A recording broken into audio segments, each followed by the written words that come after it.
Saturday evening ஒரு 2, 3 நாளா பால் use பண்ணாம அப்படியே இருந்துச்சு பால். அத அப்படியே பன்னீர் மாரி செஞ்சுரலான்ட்டு ரெடி பண்ணி வச்சுட்டேன். அன்னைக்கு அந்த பன்னீர் வச்சு யூசுவலா பண்ற பட்டர் கிரேவி மாரி இல்லாம கொஞ்சம் டிஃபரண்டான பட்டர் கிரேவி மாரி ரெடி பண்ணலாம்னு சொல்லிட்டு ரெடி பண்ணிட்டு இருந்தேன். அதுக்கு வந்து ஒரு 3 தக்காளி ரஃப்பா சாப் பண்ணி வச்சிருக்கேன். அது கூட இஞ்சி, பூண்டு எல்லாமே ஆட் பண்ணிட்டு, அது கூட ஒரு 4, 5 முந்திரி பருப்பு ஆட் பண்ணி நல்லா அரைச்சு எடுத்துக்க வேண்டியதான். ஒரு 2 பெரிய வெங்காயத்த நல்லா தின்னா எந்த அளவுக்கு மெலிசா அரைய முடியுமோ அந்த அளவுக்கு பொடிசா அரைஞ்சு எடுத்துக்கோங்க.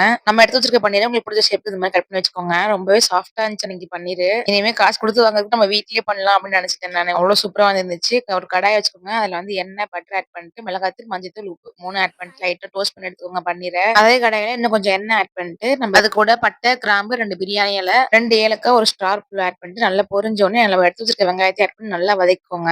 வெங்காயம் வதங்கும்போது கொஞ்சம் உப்பு ஆட் பண்ணிட்டீங்கன்னா நல்லா வதங்கிடும் சீக்கிரமா. அது கூட மஞ்சள்தூள், மிளகாய்த்தூள், கரம் மசாலா. நம்ம எப்பவுமே பட்டர் மசாலா பண்ணுவோம்ல, அதே மசாலா தான். ஒரு வித்தியாசமும் இல்ல. ஆனா தக்காளி பேஸ்ட் மட்டும் இந்த மாதிரி பச்சையா அரைச்சு ஊத்த போறோம். இது மாதிரி வெங்காயத்தை வதக்கி போட்டீங்கன்னா, சப்பாத்தி கூட வச்சு சாப்பிடும்போது ரொம்பவே சூப்பரா இருக்கும். கிரேவி தேவையான அளவு தண்ணி ஊத்தி நல்லா கொதிக்க விட்டுட்டு, அதுக்கு நம்ம எடுத்து வச்சிருக்க பன்னீர், பட்டர் ஒண்ணு ஆட் பண்ணிட்டு, கடைசி நல்லா மூடி வச்சு எண்ணெய் பிரிய விட்டு எடுத்தீங்கன்னா சூப்பரா ரெடி ஆயிரும். நம்ம யூசுவலா செய்யற பட்டர் கிரேவி வந்து நான்க்கு தான் சூப்பரா இருக்கும். பட் சப்பாத்திக்கு அந்த அளவுக்கு டேஸ்ட் செட் ஆவாது.